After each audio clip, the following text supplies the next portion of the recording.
Welcome to the Deep Dive. Today we're exploring a really interesting strategy that's popping up everywhere in the digital income world, leveraging AI to create and publish ebooks for passive income specifically. Right. Now, it sounds pretty straightforward on the surface, but well, our sources really dig into the details that make it actually work. And that's what's so cool about it, I think. This isn't just for, established authors or fancy graphic designers. Yeah. This method is genuinely accessible for creators, side hustlers, honestly, even for people who'd never dream of calling themselves a writer. Right. That whole dream of making money while you sleep.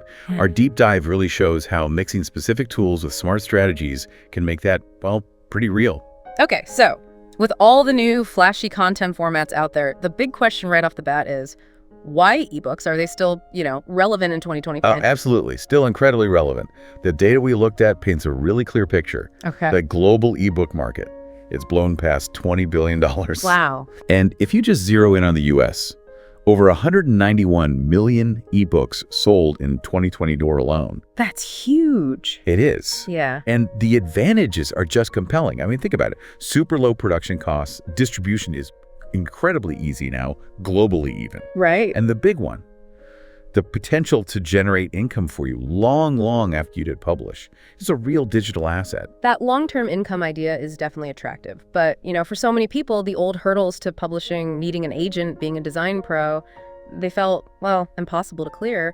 How exactly has AI changed the game there? Well, the thing is, AI tools have basically just knocked down those barriers. You don't need to be a professional writer anymore. You don't need to be a Photoshop wizard. What's really insightful here, and something a lot of creators maybe miss, is that AI isn't just about making the content faster. It's about agility. Agility. How so? You can rapidly test out niche ideas, like really quickly, get feedback, see what sticks, and pivot without spending a ton of time or money.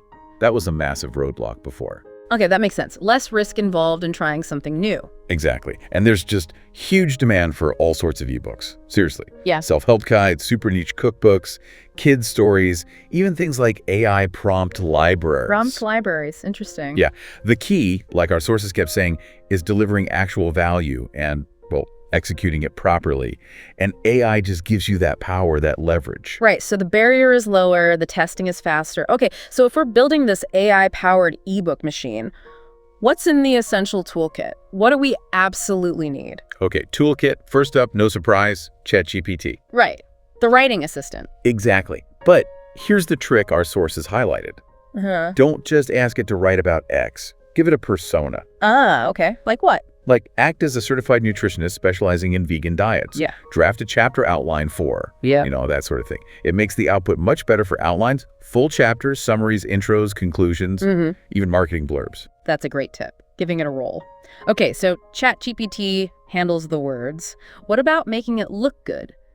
You mentioned design barriers. Canva comes up a lot. Canva is your go-to design studio. It's honestly transformative if you're not a designer. Yeah, I've heard that. Use it for the cover, which is super important, and for formatting the inside pages. And the specific thing our sources loved, Canva's ebook templates. Ah, the templates. Makes it easy. Incredibly easy. Drag and drop, style things easily, no steep learning curve. It really does level the playing field. Okay, that sounds manageable even for me. Now you've got your book written and designed. How do you sell it directly? Beyond the big guys. For direct sales, Gumroad is a fantastic platform. Really excellent choice. Why Gumroad specifically? Because you keep a much bigger slice of the pie, profit-wise. And for US creators, it works perfectly with Stripe for payments. Plus, it handles all the global payment stuff automatically. So you can sell anywhere from day one. Nice. More control, more profit. But then there's the giant in the room, Amazon. What about Kindle Direct Publishing, KDP? Where does that fit? Amazon KDP. Well, that's all about reach. Unparalleled reach. Millions of readers, right? Millions. Especially US readers and Kindle users everywhere. Publishing on KDP instantly puts your book in front of a massive potential audience. That's not really neither. Not necessarily. Many successful creators use both. Gumroad for higher margins and direct connection. KDP for sheer volume and discoverability. It's about using both strategically. Gotcha. Okay, tools are sorted, platforms are sorted, but before we even type prompt into ChatGPT, niche selection, Our sources hammer this point home. Why is going super specific so crucial, more than just conversions? Yeah, niche selection kept coming up again and again. It's absolutely critical. And it's not just about picking a topic. It's about drilling down, getting really specific. Right. The real insight, beyond just getting more people to buy, is about building a dedicated following, almost like a mini community around your specific solution. Okay. Loyalty. Exactly. When you hit an ultra-specific pain point perfectly, you stop being just another book on fitness and become the book for, say, postpartum yoga for first-time moms. Yeah. That builds loyalty, word of mouth. Which is gold for passive income. Pure gold.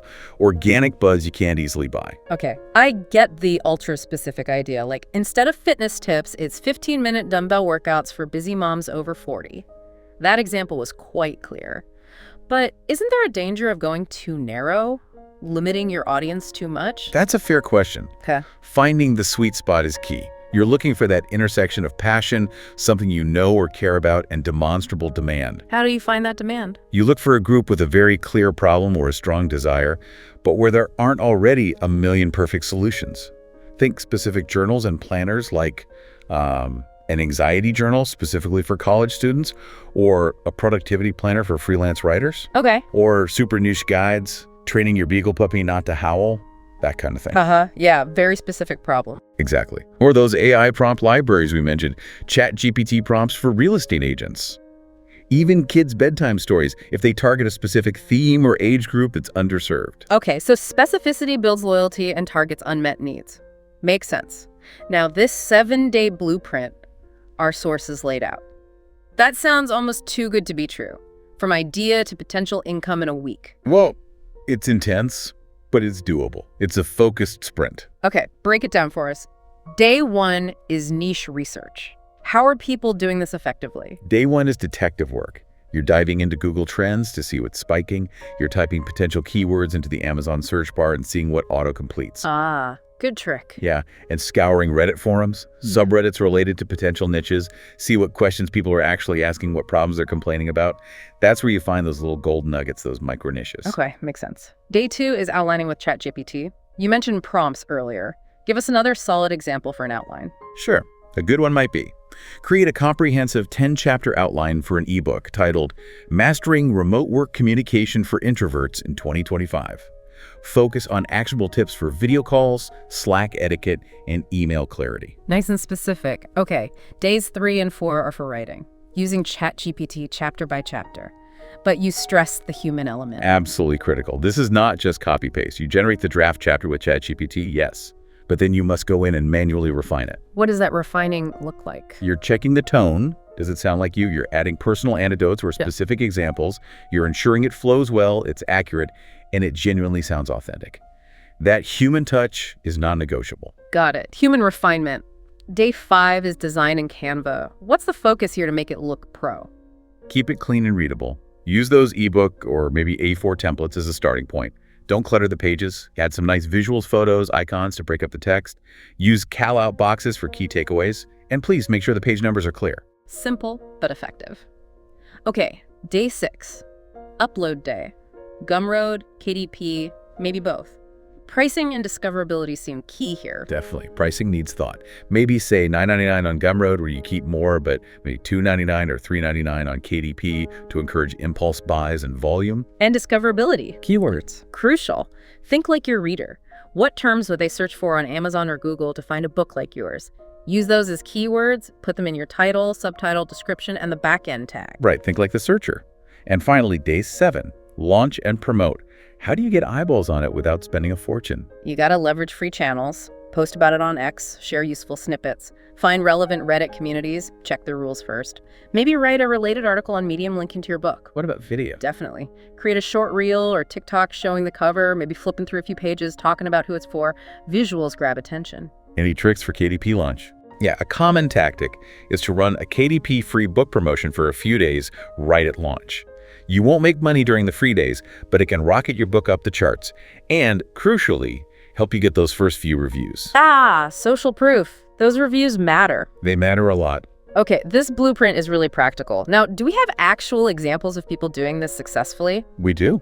Our sources highlighted some really inspiring stories, particularly from U.S. creators. There's Sarah Turner. Okay. She created a mindfulness journal for moms, used Canva for design, ChatGPT to help structure it, launched on Amazon KDP. And how'd she do? Over $18,000 in sales in the first 6 months. 18,000. Wow, just from that one journal. Just from that one well-targeted digital product. It really shows the power of hitting the right niche. That's incredible. Any others? Yeah, another great one is Chris Mays. He's a digital marketer. He put together an ebook called How to Use ChatGPT for Small Business Owners. Very timely topic. Exactly. He launched it on Gumroad. Okay. Direct sales route. All right. He made $6,000 in the first 2 weeks. $6,000 in 2 weeks. Yep. And the amazing thing about both Sarah and Chris, these are digital assets. No printing, no shipping, no inventory sitting in a garage. It's a pure digital product. Pure digital. And both of them are still earning passive income from those books months, maybe years later. It just keeps selling. That's the passive income dream right there. Okay, before we get into scaling, our research dug up some surprising facts about this whole self-publishing world. What stood out? A few things were pretty eye-opening, like the royalties on Amazon KDP. Right, you mentioned that earlier. It's higher than traditional publishing. Significantly higher. For books priced between $2.99 and $9.99, you can get a 70% royalty. Traditional publishing is often, what, 10, 15%? Maybe 25% for ebooks. Huge difference. Massive. Also, most of the best-selling ebooks on KDP, they're actually quite short. Under 10,000 words is very common. Really? So you don't need to write a massive tome? Nope. Concise and value-packed often wins. People want quick solutions. Interesting. What else? On Gumroad, sellers who release just 2 or more products, so not just one, have something like a 200% higher chance of making over $1,000 a month. Ah, so building a small catalog makes a big difference. It really suggests building an ecosystem pays off. And think about this. One good ebook can be a gateway. It can lead to consulting gigs, affiliate partnerships, maybe even a full online course based on the book. It's like a lead magnet that also makes money. Exactly. Yeah. And then there was the slightly weird one. Oh, yeah. Do you tell? Someone apparently made over $50,000 selling an emoji coloring book for adults. An emoji coloring book. Seriously? Seriously, generated with AI help, designed likely in Canva. It just proves that creativity combined with these tools, the possibilities are kind of limitless. Don't dismiss seemingly silly ideas. Okay, emoji coloring book, noted. So you've got your first ebook out. Maybe it's even selling like Sarah's or Chris's. How do you scale this? Move beyond just one book? Yeah, scaling is the next logical step. Don't just stop at one. A key strategy is bundling. Yeah, package 2 or 3 related ebooks together for a special price. Or create companion guides like a workbook or checklist as an upsell. Smart. What else? Definitely start building an email list from your buyers. Offer them a small freebie maybe to sign up. Then you can nurture that relationship and tell them directly when your next book comes out. Right. Build that audience connection. Exactly. And you can expand beyond ebooks. That ChatGPT prompt book for Etsy sellers example. Maybe the next product is a premium Notion template for Etsy planning, or a short video course diving deeper. Okay, leveraging the same niche but different formats. Precisely. Or you could even go the membership route. Like Patreon or Gumroad memberships. Exactly. Offer subscribers a new mini ebook or exclusive guide each month for a recurring fee. That builds really stable, predictable income. That's powerful. Okay, so scaling makes sense, but this all sounds potentially easy to mess up. What are the common mistakes people make? Oh, definitely pitfalls to avoid. Our sources flagged a few recurring ones. First, overwriting. Trying to make it too long. Yeah, thinking longer equals more value. Often it just dilutes the core message. Keep it concise, focused, and packed with value. Brevity is often better. Okay, keep it tight. What else? Neglecting editing. This is a big one with AI content. Assuming the AI got it perfect. Exactly. You have to proofread meticulously. Check for factual errors, awkward phrasing, repetitive sentences, and make sure the tone is consistent. A human eye is essential. Right. Third mistake. Boring titles. Yeah. Your title and subtitle are critical marketing tools. Don't just describe the content, create curiosity, highlight a key benefit, make someone want to click. Good point. Benefit-driven headlines. And fourth, just assuming the book will magically sell itself once it's published. The build it and they will come fallacy. Precisely. Marketing and promotion are ongoing tasks, not just a launch week activity. You need to keep getting it in front of people. That makes sense. And you mentioned covers earlier. I imagine a bad cover is a huge mistake too. Oh, it's critical. It's the very first impression, like the absolute first thing someone sees. A cheap or unprofessional looking cover screams low quality, even if the content inside is amazing. So invest time there, or maybe even a little money. Absolutely. Spend time in Canva making it look good, or seriously consider hiring someone cheap on a site like Fiverr if design just isn't your thing. It's worth it. Look, at the end of the day, if you've ever wished you could, make money while you sleep, this deep dive really did lay out a very clear, very actionable blueprint. And the real beauty of it, I think, is that lack of physical stuff. No warehouse, no inventory piling up, no trips to the post office. One of them. It's all just scalable digital assets, powered by these AI tools that are getting easier to use and, well, your own ideas. So the core message here is pretty simple. Just take the first step. Start with one ebook, get it out there, launch it. Learn from the process. Exactly. Learn what works, what doesn't, iterate, improve your process for the next one, and then scale it up. And before you know it, maybe you actually are making money while you sleep. It's genuinely possible. Now, here's a final thought for you, our listener, to chew on as we wrap up. With these AI tools becoming so accessible and platforms like KDP and Gumroad making publishing so direct, how might this combination fundamentally change what it even means to be an author? And what could the whole landscape of content creation look like in, say, 5 years? That's a big question. That's really something to think about as you maybe start planning your own AI-powered ebook journey.